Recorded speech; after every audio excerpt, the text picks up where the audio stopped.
laissé orphelin, Jésus.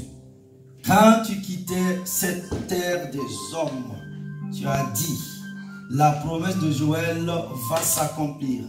Le Saint-Esprit viendra habiter en vous dans toute la plénitude, dans toute sa puissance.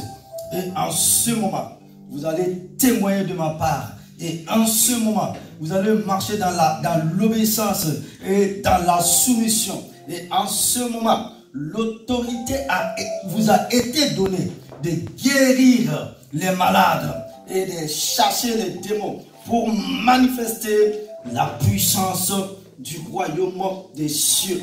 Oh, alléluia. Ce soir encore, que ton glorieux Saint-Esprit nous illumine, éclaire notre esprit, afin que nous puissions rentrer dans cette compréhension de la révélation de ta parole.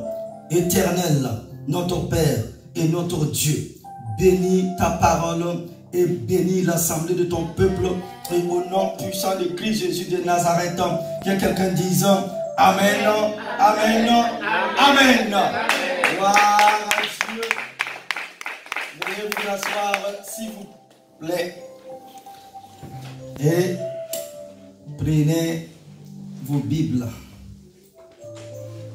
Et préparez vos cahiers, vos carnets pour ceux et celles qui prennent des notes. En principe, tout le monde doit prendre des notes.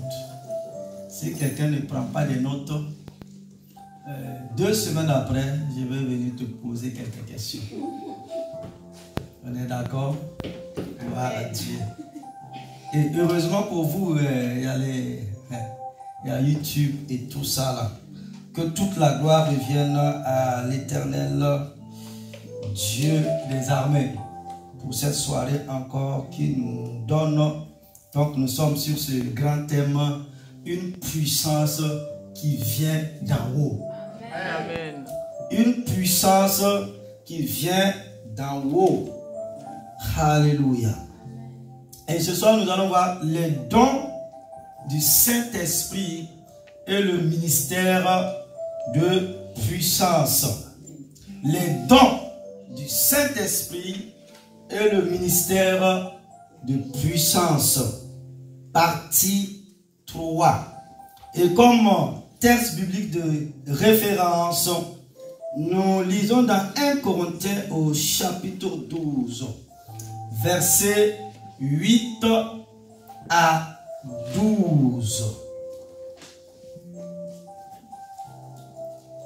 1 Corinthiens chapitre 12, et je vais lire à partir plutôt du verset 7 jusqu'au verset 10.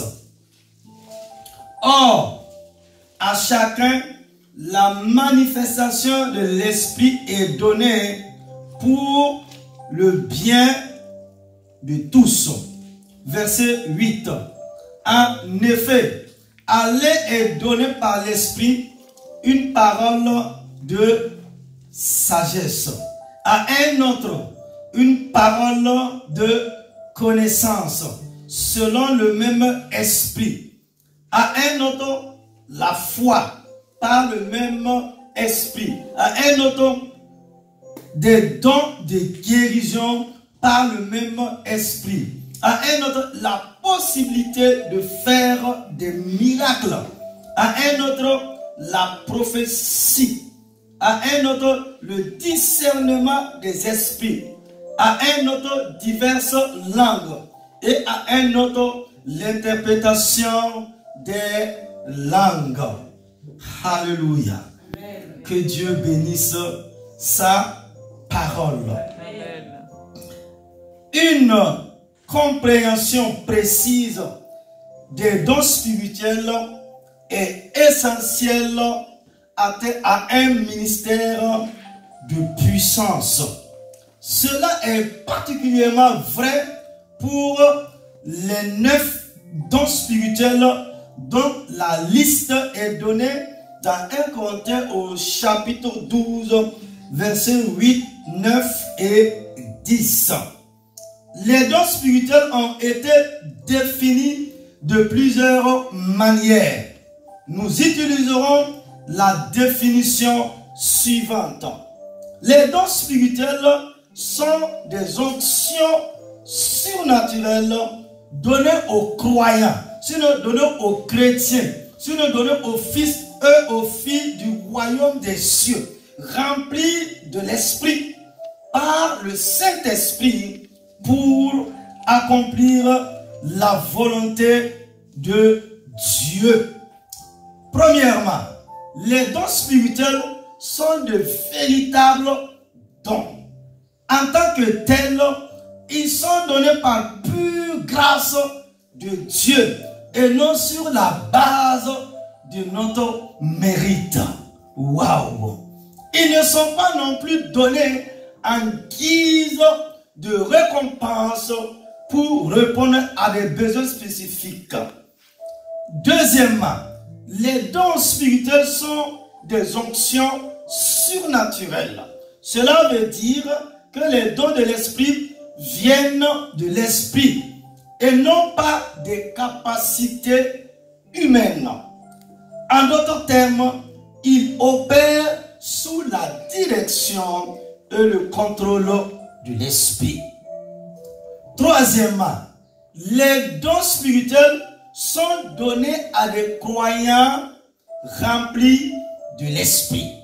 Les dons sont libérés quand l'esprit se meut sur et à travers des individus au cœur fléchi.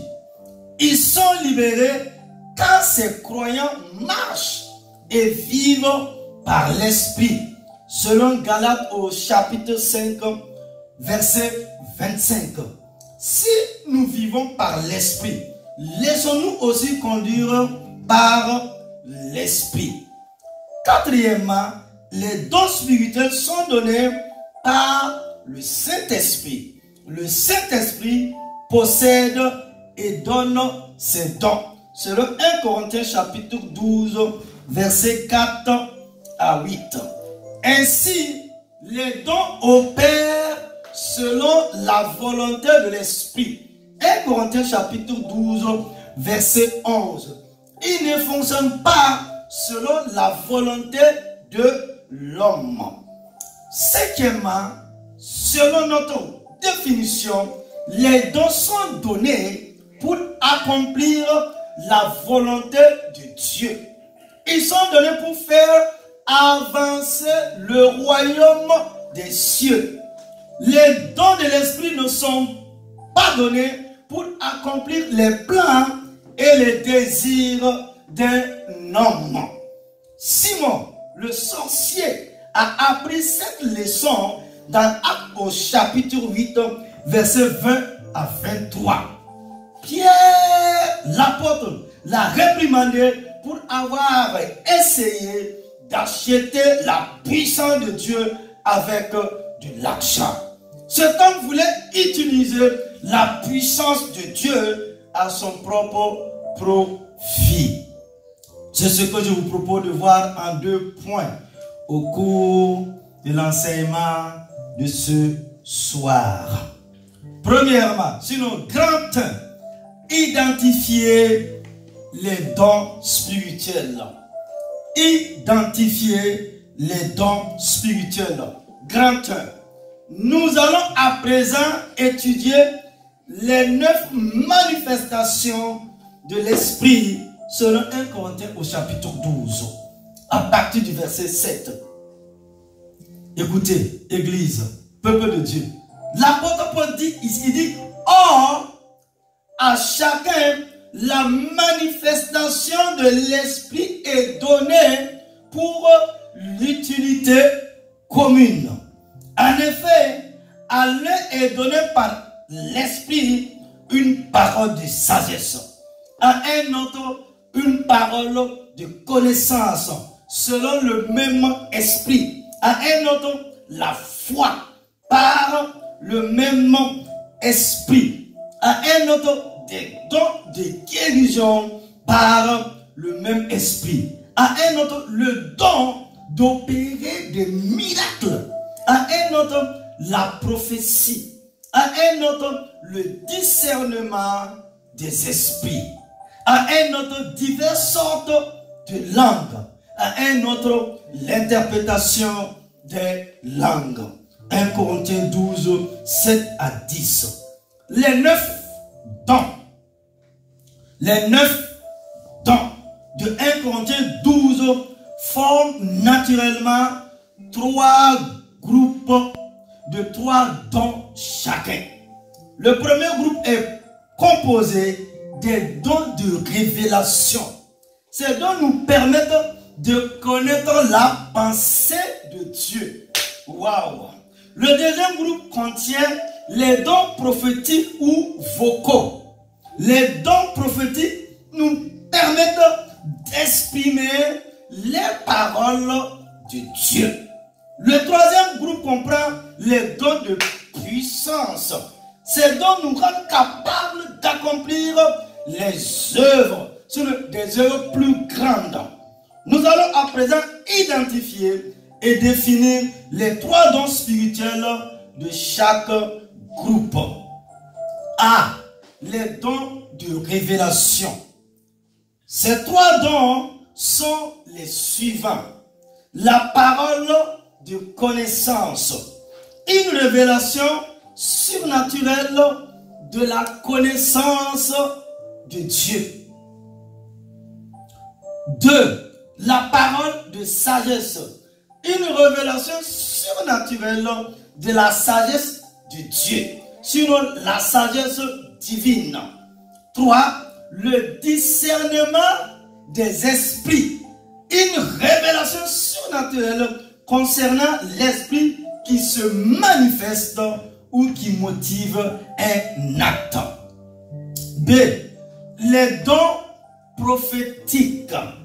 Les 3 dons prophétiques sont les suivantes. Premièrement, le don de prophétie. Il s'agit de l'expression d'un message de Dieu dans une langue connue, de celui qui parle. 2. Le don des langues. Il s'agit de l'expression d'un message de Dieu ou d'une prière à Dieu dans une langue non connue de celui qui parle. Troisièmement, l'interprétation des langues. Il s'agit de l'expression d'une signification, c'est-à-dire l'interprétation d'un message en langue. Et petit c, les dons de puissance. Les dons de puissance sont les suivantes. Vous avez premièrement le don de guérison. La guérison surnaturelle. Sinon, la guérison divine des malades. 2. Le don de la foi. Une montée surnaturelle de la foi pour accomplir une tâche donnée par Dieu. Troisièmement, le don d'opérer les miracles. Une libération surnaturelle de puissance pour accomplir l'œuvre de Dieu. Et nous arrivons au grand 2.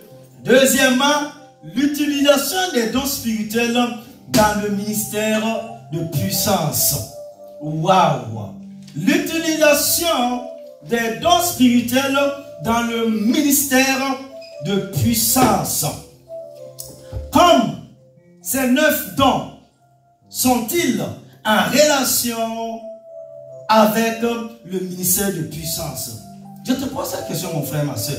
Comment ces 9 dons sont-ils en relation avec le ministère de puissance? Nous allons examiner chaque don en relation avec cette question qui vient d'être posée. Premièrement, les dons de révélation dans le ministère de puissance. Les dons de révélation sont essentiels pour le ministère de puissance. Dans Actes, une parole de connaissance où le discernement des esprits a souvent conduit à la libération d'un don de puissance. Nous trouvons cela dans Actes au chapitre 14, 8 et Actes au chapitre 16, versets 16 à 18 ans. Nous devons connaître la pensée de Dieu avant de pouvoir faire ses œuvres.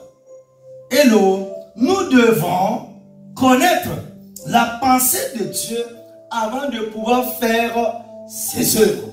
Cela veut dire que nous devons savoir avec assurance quelle est la volonté de Dieu concernant un sujet donné. Même notre Seigneur Jésus n'allait pas en guérissant les malades au hasard. À chaque occasion, il écoutait d'abord son Père céleste. Notre Seigneur a dit, en vérité, je vous le dis, le Fils ne peut rien faire par lui-même, mais seulement ce qu'il voit faire au Père. Et tout ce que le Père fait, le Fils aussi le fait également. Jean au chapitre 5, verset 19. Waouh! Le don de discernement des esprits, écoute-moi bien mon frère, ma soeur. Le don de discernement des esprits doit souvent opérer avant que nous ne puissions savoir quelle doit être l'approche à utiliser face à un malade.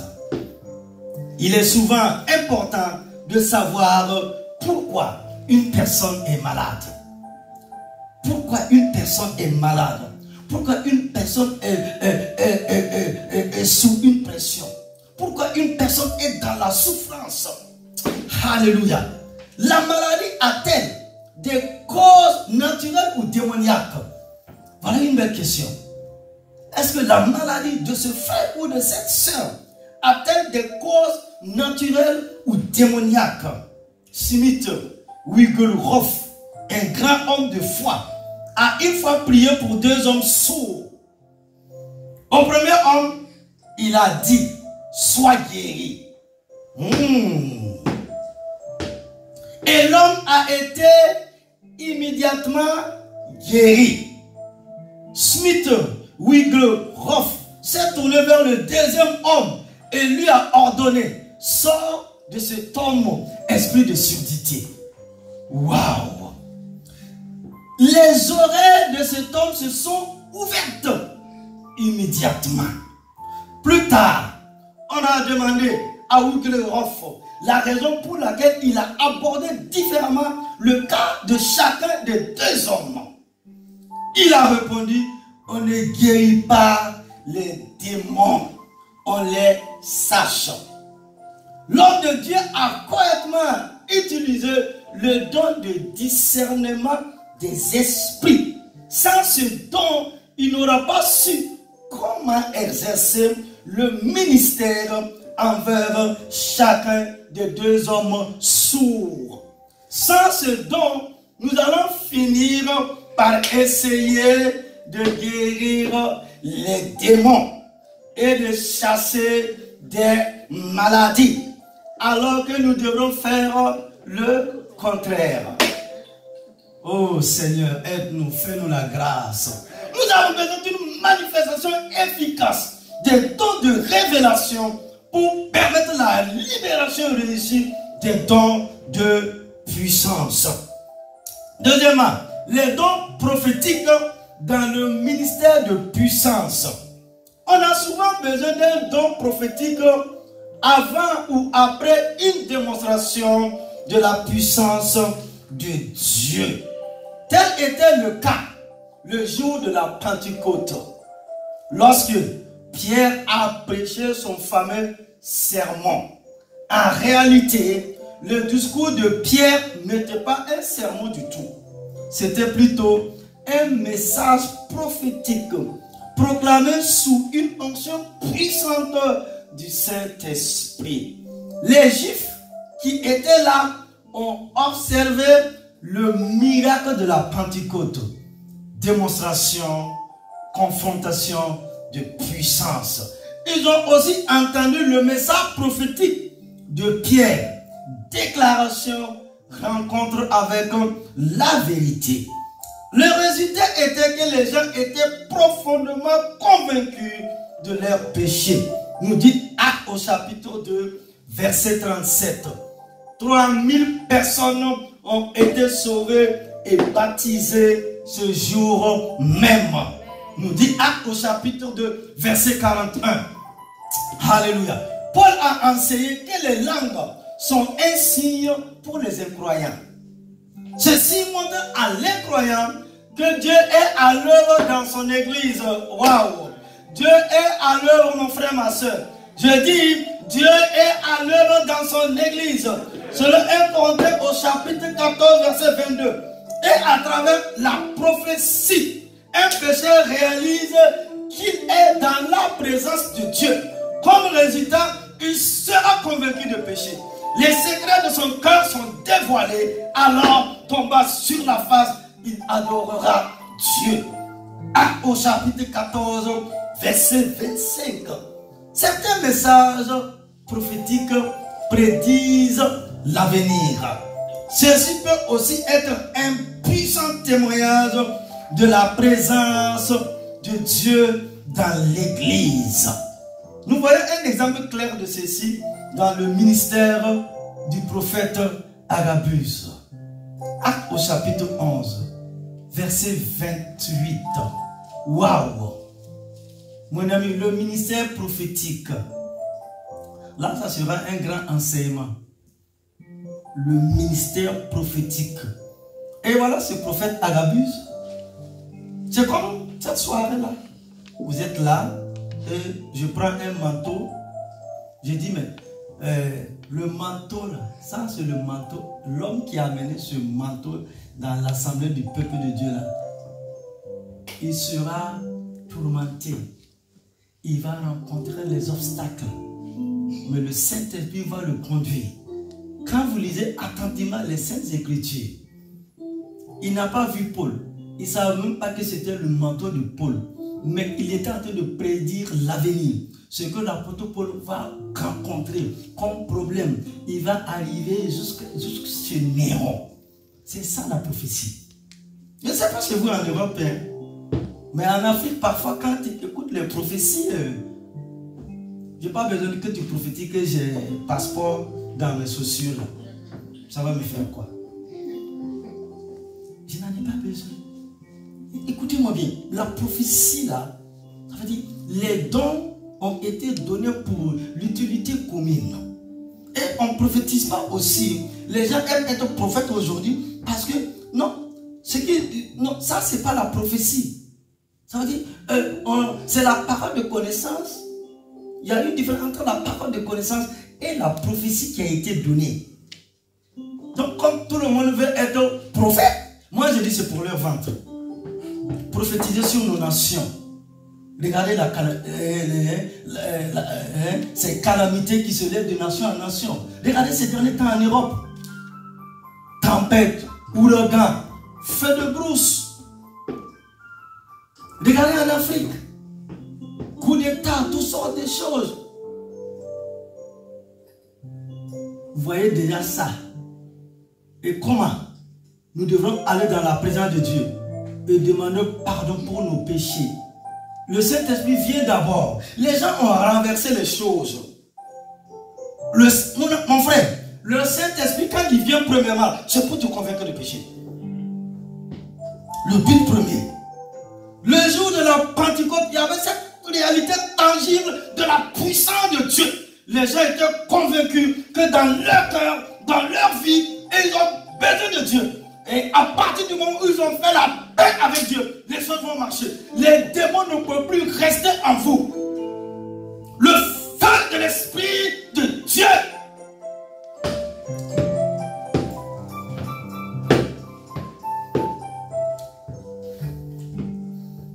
Les dons de puissance dans le ministère de puissance. Troisièmement, les dons de puissance dans le ministère de puissance. Les dons de puissance sont les plus visibles des dons spirituels. Les gens sont guéris à travers la libération du don de guérison et du don de la foi. Alléluia. Ils le voient clairement, la puissance et la présence de Dieu. La puissance et la présence de Dieu. Alléluia. Leurs cœurs sont préparés à recevoir l'évangile de Christ Jésus. Nous voyons cela dans la guérison d'Énée, un homme appelé Énée. Pierre, qui parcourait tous ces lieux, descendit aussi vers les saints qui habitaient à Lydda. Il y trouva un homme du nom d'Énée, couché sur un lit depuis 8 ans. Quelle galère! Et qui était paralysé.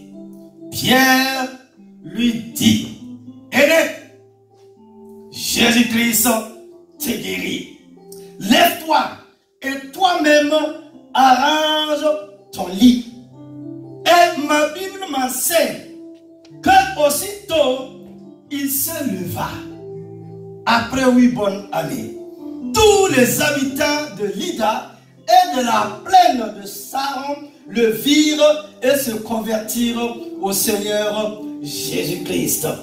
Acte 9, verset 32 à 35. Un grand réveil a commencé grâce à la libération d'un don de guérison. Ce réveil a touché une région entière. Le troisième don de ce groupe est le don d'opérer les miracles. Cette libération divine de puissance produit la guérison et d'autres miracles. Marc au chapitre 5, Luc au chapitre 5, Luc 6 et Luc 11, 22. Cet homme de Dieu, Stan, a déclaré ceci concernant ce don. Ce sont des œuvres de puissance surnaturelle qui modifient le cours normal de la nature. Il inclut des actes divins dans lesquels le royaume de Dieu est manifesté contre Satan et les esprits mauvais, y compris le fait de chasser les démons. Alléluia, alléluia, alléluia. Une puissance qui vient d'en haut. Et les dons du Saint-Esprit, ces dons ont été donnés pour l'utilité commune. Alléluia. Cela veut dire quoi? Si j'ai le don de prophétie, c'est pas pour moi. Hein? Le don de foi, le don d'opérer les miracles. Voilà, les 3 dons de puissance, ces dons ont été donnés pour l'utilité commune. Cela veut dire quoi? Pour le corps de Christ, pour l'avancement du royaume des cieux. Et à retenir, avant la conclusion, et nous avons lu comme texte biblique 1 Corinthiens au chapitre 12, versets 8 à 10. Et nous avons vu les 9 dons de l'esprit. La Bible nous dit d'aspirer aux dons spirituels. 1 Corinthiens 14, 1. Waouh! Nous devons aspirer. Nous devons aspirer aux dons spirituels. Ce qui sous-entend que nous devons rechercher à connaître, à comprendre, à recevoir, exercer les dons au sein de nos assemblées, sinon au sein de nos églises. Cela est agréable à Dieu et est nécessaire au bon fonctionnement du corps de Christ. Le Seigneur nous appelle à désirer être utilisés par lui, à être disponibles, car les dons se reçoivent en général en retour de notre soif à leur égard. Ces dons sont donc au nombre de combien? Au nombre de 9. On a les dons oraux ou prophétiques, prophétie, diversité des langues ou interprétation. Cela veut dire quoi? Le frère, il parle en langue, tac, tac, tac, tac, tac, tac. La sœur se lève de l'autre côté, il dit ainsi parle l'Éternel. Hein, il interprète, il dit, hein, et quand elle s'arrête, il reprend encore. Voilà ce que Dieu a à dire à son église. C'est ça les dons oraux. Maintenant, les dons de puissance que nous aimons, les dons de puissance, c'est la foi, hein, les miracles et la guérison. La foi, la puissance de la foi. Maintenant, ce qu'on appelle les dons de révélation. On a une parole de sagesse. Je parle de la sagesse divine. Hein? Et Job a dit que la sagesse divine, là, tu n'attends pas d'avoir des cheveux blancs pour avoir la sagesse. Hein? Vous êtes d'accord avec moi? Ok. Parole de connaissance.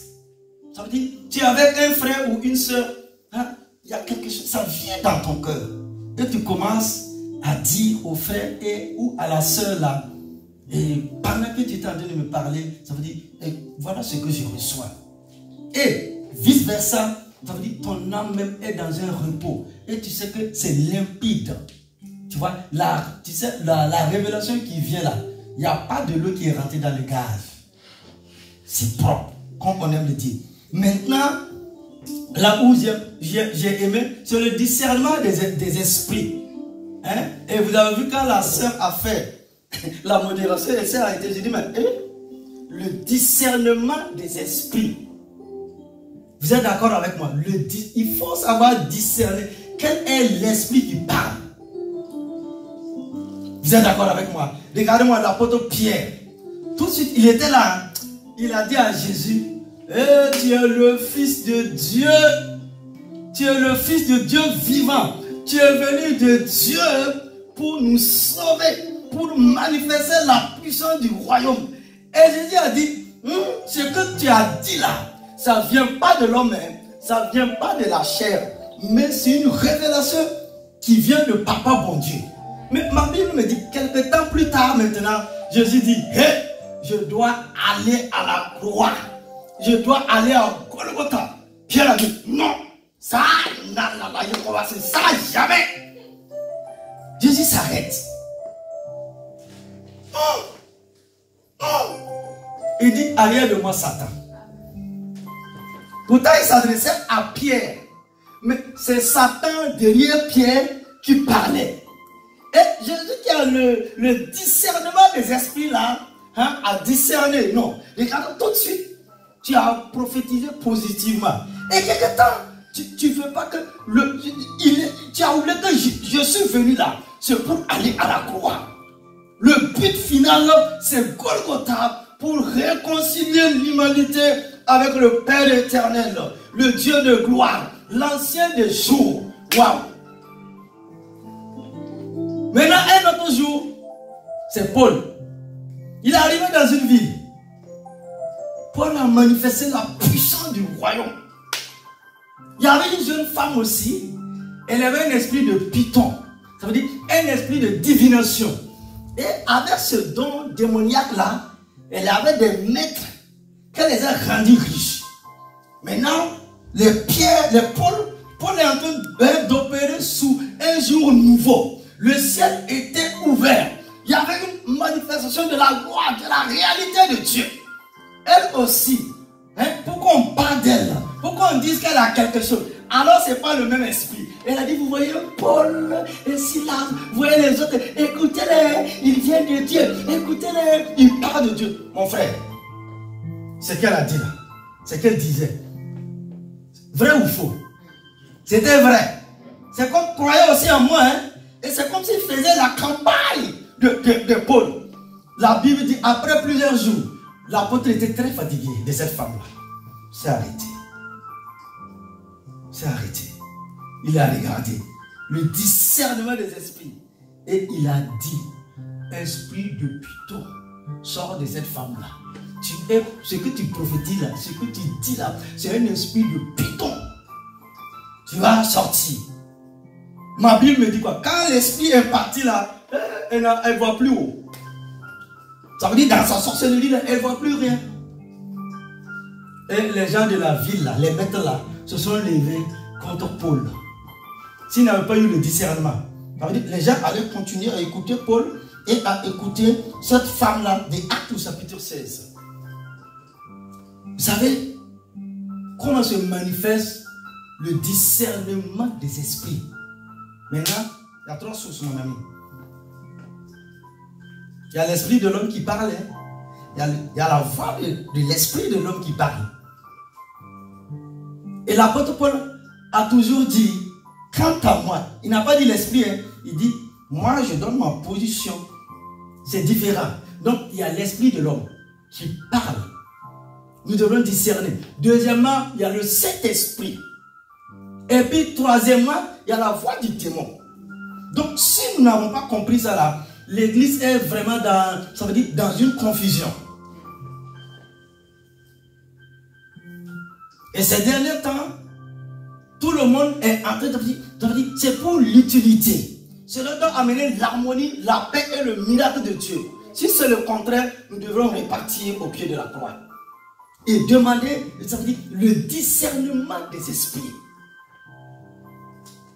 C'est ça. Discerner à quel moment, hein, c'est le démon qui est passé derrière pour te parler. À quel moment ça vient de toi-même. À quel moment c'est le Saint-Esprit. Parce que n'oublions jamais que nous sommes sur cette terre des hommes. Cela est arrivé à Jésus. Lui qui avait l'onction sans mesure. Paul qui avait les 9 dons de l'Esprit. Lui-même il a vécu ça. Et nous, c'était des hommes qui priaient des heures et des heures. Voilà que c'est après plusieurs jours. Paul s'est arrêté pour discerner cela. Je prie que Dieu nous donne cet esprit de discernement. Là, quand les frères vont prophétiser des trucs bidons sur toi, tu vas rejeter et puis revenir à la parole. C'est ça Dieu. Quand on dit ainsi par l'Éternel, ça doit être vraiment l'Éternel Dieu des armées.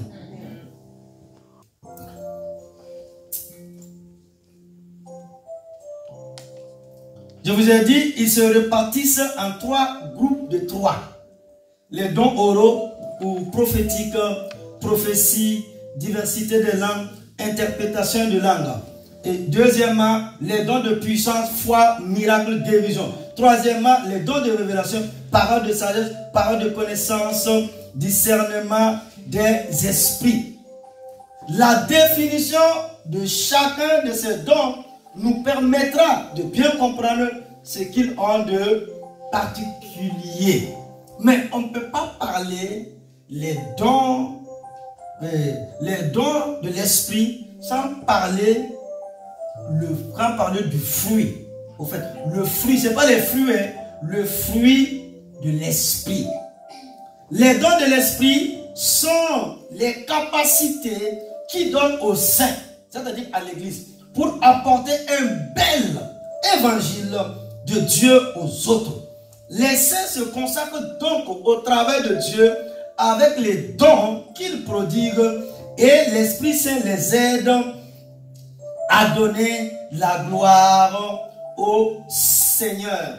C'est ça l'apôtre dit. Il dit, or, à chacun la manifestation de l'Esprit est donnée pour l'utilité commune. 1 Corinthiens chapitre 12, verset 7. Le but des dons de l'Esprit Saint était d'équiper les saints avec la foi et de les aider à gagner la course qui les attendait. Selon Éphésiens au chapitre 4, verset 11. Là, c'est un thème que j'ai enseigné depuis des années, que ce soit en Martinique, en Guadeloupe, j'ai eu des séminaires au Burkina Faso. L'apôtre dit ici, c'est lui qui a donné les uns comme apôtres, les autres comme prophètes, les autres comme évangélistes, les autres comme bergers et enseignants. Il l'a fait pour former les saints aux tâches du service en vue de l'édification du corps de Christ. Donc, mon ami, donc si on parle des dons, les dons spirituels, on a les 9 dons spirituels. Maintenant, Dieu a donné les dons à ceux qui ont un ministère.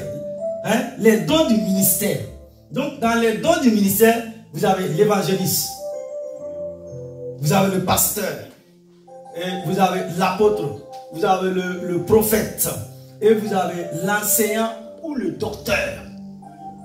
Donc, c'est 5. Donc, tu vois, il y a 9, il y a 5, et tu vas voir l'autre groupe là.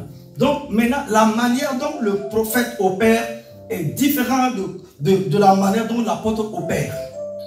Et l'évangéliste, ça veut dire, quand l'évangéliste est là, lui c'est prier pour la délivrance, la guérison. Ça veut dire, c'est des actes de puissance, hein, le surnaturel qui amène les gens à l'église. En fait, évangéliste là, c'est pas un titre. Hein. L'évangéliste là même doit travailler plus que le pasteur. Parce que lui, il est berger. Lui, il est là pour soigner. Hein, vos petits bobos là. Hein, on m'a piqué là, ici, là. Donc lui, il est là pour, ça veut dire pour te donner des paroles. Mais quand l'évangéliste vient, tu as péché, réponds-toi, Dieu n'aime pas ça. Mais le pasteur, lui, il va t'amener tout doucement. Et puis toi-même, tu vas parler. Quand l'apôtre vient, lui, il a ce ministère-là, ça veut dire, c'est implanter l'église. Voilà. Lui, il est là quand il y a les hérésies. Quand il y a des gens qui... On a vu de ces années-là, où une femme est venue nous dire, aujourd'hui là, mais dites aux évangélistes là, on ne va pas prêcher la parole, on va prophétiser. J'ai dit, mais la parole avant la prophétie. Parce que la plus grande prophétie qui nous a été donnée, c'est la parole qui a été inspirée. Tu vas venir me dire quelle prophétie. J'en ai vraiment reçu. Et j'ai été déçu. Parce que ça ne venait pas de Dieu. Il faut mettre ça de côté. Maintenant, le docteur ou l'enseignant, il prend un verset. Il y a 4 interprétations possibles. Il te dit, parce que parfois, nous, on a pris ce verset-là. Plusieurs fois, j'ai demandé pardon quand on faisait les grands séminaires en Afrique. Il y a eu de ces années-là. On disait, il faut couvrir ta tête. En Afrique, là, couvre ta tête. Tu vois? Mais quand tu as dit de couvrir sa tête, elle est assise comme ça. Là. Ça gipe là même, c'est comme ça. Il faut couvrir d'abord ici. Et puis, tu vois, comme on vient d'un milieu, pas un milieu qui n'est pas riche comme ça, là. Hein, les filles des grands, là, quand elles venaient en Europe, elles étaient dans les pantalons, les jeunes filles. Nous, on a dit, c'est écrit dans la loi de Moïse, là. Hein, la femme ne doit pas porter habit de l'homme. Waouh! Si c'est ça, il ne faut pas qu'on va manger le cochon. Parce que Dieu avait décidé de ne pas manger le cochon dans le désert. Nous, on a fait ça. Hein? On a chauffé. Il dit, madame la directrice, non, non, non, non. Elle tremble comme ça. Repentez-vous! Dieu n'est pas content. Il a dit au grand Moïse sur le mont Sinaï. Waouh!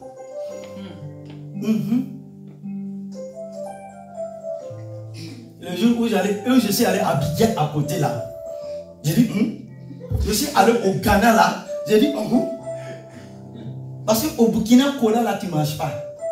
Mais au Ghana, quand tu arrives là, c'est ça qu'on te donne. Pourtant, c'est. Oui, le diacre a dit. Quand je suis arrivé à Lomé, j'ai vu femme de passer avec pantalon comme ça. Elle a témoigné qu'elle venait de rentrer de Montréal, des choses comme ça. On était tellement. Est-ce que tu vois? Il dit, mais on chauffait. Il y a des choses là, il ne faut pas faire ça devant moi. On était tellement plus royaliste que le roi, quoi. Esaïe dit, quand nous on dit on est saint là, c'est des saletés, c'est de la pourriture devant Dieu. Maintenant, quand on a commencé à étudier la Bible, c'est quoi? Et un autre scandale, on est arrivé en Suisse. On a vu que la Sainte Seine là, ici on fait du jus de raisin. Parce que là, on est fondamentaliste et tout. Nous on a vu, j'ai appris, c'est du vin. Nous on a dit, ah non, non, non, non, non, non, non. On regarde les professeurs là. Nous on est les assemblées de Dieu pures et dures.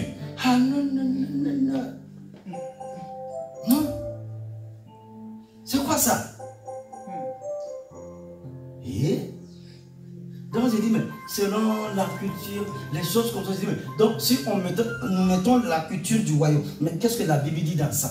Maintenant, quand le docteur va venir, il va te dire, hein, à un moment donné, même il y a des prophéties dans la Bible là, c'est pour Israël, hein, c'est pas pour nous. Il va dire, mais la Bible a été écrite à une durée de 1600 ans. Je vais revenir sur la Bible. Inspirée Maintenant, il y a eu des périodes. C'est comme Malachie et Matthieu. Il y a eu 400 ans où Dieu n'a pas parlé à l'humanité. Il y a eu un creux.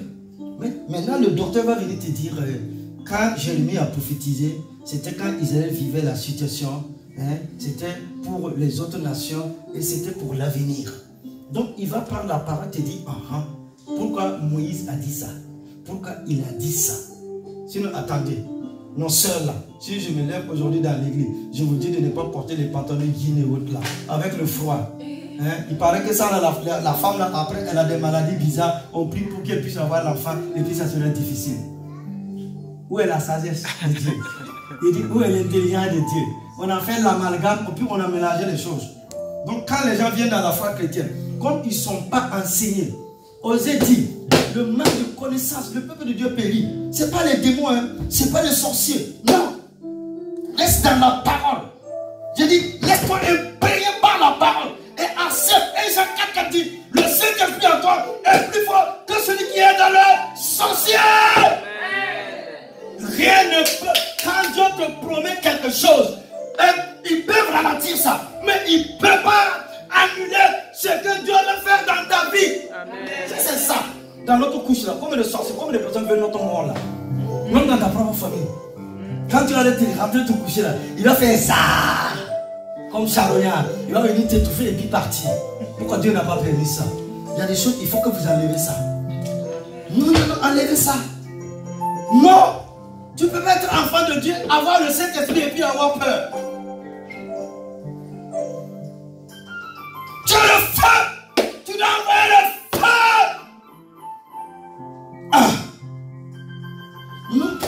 Ça veut dire que le docteur, il vient, il enlève ces choses. Pour que ça puisse nous aider. Selon Éphésiens chapitre 4, verset 11. Maintenant, quels sont les fruits de l'Esprit Saint? Est-ce que vous voyez? Il y a les dons de l'Esprit, il y a les dons du ministère et il y a les fruits de l'Esprit. Vous êtes d'accord avec moi? Là, ce sont les enseignants. Mais de temps en temps, j'ai fait évangéliste. De temps en temps, j'ai fait pasteur. Mais ça va aller. Paul dit, mais le fruit de l'Esprit, c'est quoi? C'est l'amour. Waouh! Hey. Il y a travail. Hein? Il faut aimer. Regarde l'amour de Dieu. Regarde comment les gens insultent Dieu chaque jour. Mon fils. Mais Dieu les laisse circuler. Hein? Les gens disent que Dieu n'existe même pas. Mais quand tu regardes ta vie là, hey, il dit il n'y a pas Dieu. L'amour de Dieu a amené Dieu à envoyer Jésus. Paul dit dans l'église là, c'est l'amour. Deuxièmement, la paix. Quand le Saint-Esprit est en toi, tu peux vivre des événements, mais il y a la paix de Dieu en toi. Il y a la patience. Il y a l'amabilité. Il y a le fruit, il y a ce qu'on appelle la bonté. Quand le fruit de l'esprit est en toi, il y a ce qu'on appelle la fidélité. La douceur. Quand quelqu'un est arrogant, va dans la douceur. Tranquille. Parce que vous n'avez pas le même esprit. Et neuvièmement, il y a quoi? La maîtrise de soi-même. Waouh! Vous allez voir des gens, devant des situations, ils sont calmes. Mais quand ils vont trembler là, c'est comme...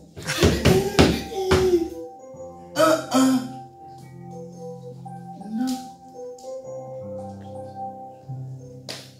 Donc parfois quand le monde nous regarde là, nous on a tout. Regardez, tu as les 9 dons. Vous comprenez? Tu as les 9 dons de l'esprit.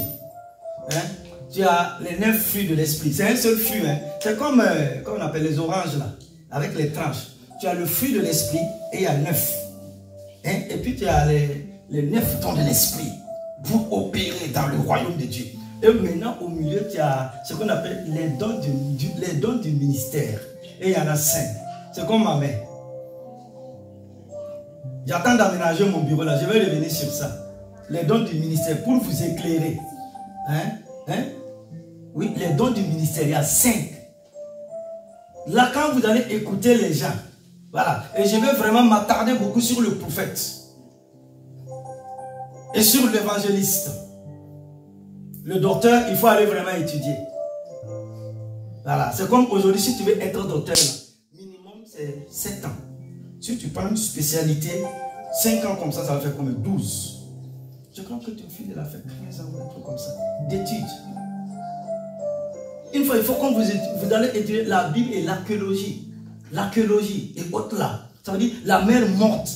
Hein? Les trucs, elle a été en Israël, les trucs de Qumran ou autres là. Donc, il y a ces papyrus encore qui montrent la véracité de la Bible. Que la Bible a existé à travers les générations. Les gens ont pris la Bible pour brûler, pour faire des choses. Mais la parole de Dieu est restée intacte. Il y a ce qu'on appelle le canon. Il y a d'autres Bibles, quand vous prenez, il y a Siracide et autres là. Ce n'est pas des Bibles inspirées. Hein? Il y a Saint-Barthélemy, des choses comme ça. Non. Il y a ce qu'on appelle aussi le canon. Ça veut dire, ils se sont assis, ils ont dit, c'est voici ce qui forme la Bible. Le Nouveau Testament, c'est combien de livres déjà? Waouh! 5 sur 5. Voilà. Le Nouveau Testament, c'est 25 livres. Maintenant, et l'Ancien Testament? Pardon? Voilà, le Nouveau, c'est 27. Et puis l'Ancien, c'est 39. C'est le biaba de la foi chrétienne. Si les gens n'ont pas ça, s'ils ne sont pas enseignés, imprégnés dans la parole de Dieu, c'est ça, ils sont, voilà. Quand il y a des problèmes, des difficultés, il va selon sa compréhension. Et puis Dieu ne va pas les juger. Hein. Maintenant, j'ai posé une question un jour en Afrique. Là. Et ceux qui sont morts avant la croix, ils sont au paradis ou pas? Voilà, hein? Ceux qui sont nés avant la croix, les Amos, Naoum, Habakkuk, Michée, Joël, Abraham, Moïse, Salomon, l'homme aux 1000 femmes, Adonijah. Dites-moi, je fais la théologie maintenant, dites-moi, ils sont au ciel ou pas? Parce qu'il y a Adam, il y a la croix et puis il y a l'éternité.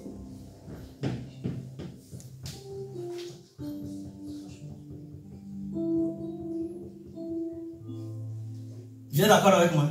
Parce que la croix, c'était la croix. Et avant la croix. Et Dieu Dieu qui a quitté, en fait, Dieu est sorti de l'éternité. En fait, il est sorti de l'infini et puis il y a eu le temps. Regardez-moi tous ces mystères-là. Je vais vous filer une révélation. Parce que je vous parle de tout mon cœur. Quand quelqu'un meurt, la poussière reste. Regardez, les os. Tout. Bon, la chair, là, ça va. Regardez les os. Qui ont le forme, le truc même de son nez. Tout. Maintenant, il sera dans la gloire avec. Hein, quand il sera dans la gloire, c'est avec un autre corps. Ça, c'est l'enveloppe. Regardez le mystère. Et quand vous lisez les livres, ceux qui ont fait l'expérience de la mort, tu sors, tu regardes même ton corps là, tu dis et vous croyez que ça sera comme de... Non. C'est une réalité. Ça veut dire que c'est comme si on a ouvert un rideau et puis tu es passé où? Un monde juste, beau, là où il n'y a plus de pleurs, il n'y a plus de cris, il n'y a plus de douleur, il n'y a plus de larmes, il n'y a plus de sorciers.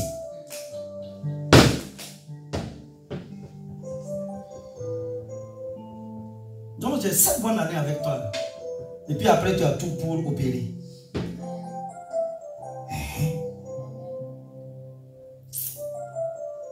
Si nous avons compris les dons du ministère, c'est ça, par la grâce de Dieu, vous allez voir des évangélistes ici, comme le Franck Alexandre là, et autres, vraiment des prophètes authentiques, ils disent ainsi par l'Éternel. Et les apôtres, ils sont là pour l'implantation de l'église, pour vous aider. Le don que Dieu m'a donné, c'est pour aider lui là. C'est pour aider elle là. C'est pas pour moi-même. C'est pas un profit. C'est pas un gain.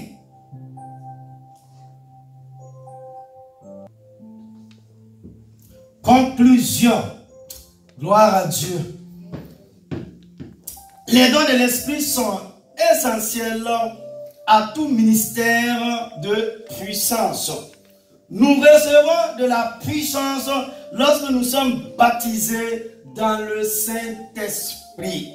Cette puissance est libérée à travers les dons de l'esprit pour bénir et construire l'Église. Elle est libérée par les croyants, sinon par les chrétiens, sinon par les fils et les filles du royaume des cieux qui désirent être utilisés par Dieu dans un ministère de puissance. De tels croyants doivent savoir comment répondre à l'esprit dans leur marche quotidienne avec Dieu. C'est seulement à cette condition qu'ils seront capables d'exercer les dons spirituels lorsqu'il y a un besoin et que la volonté de l'Esprit Saint y est. Que Dieu bénisse sa parole et merci à l'Éternel Dieu des armées pour les dons du ministère, pour les fruits de l'Esprit et pour l'onction qui nous a été donnée pour manifester la puissance de Dieu sur cette terre des hommes avant le grand retour de notre Seigneur Jésus-Christ de Nazareth dans la gloire, et que l'assemblée du peuple de Dieu dise Amen, Amen, Amen. Amen, Amen, Amen.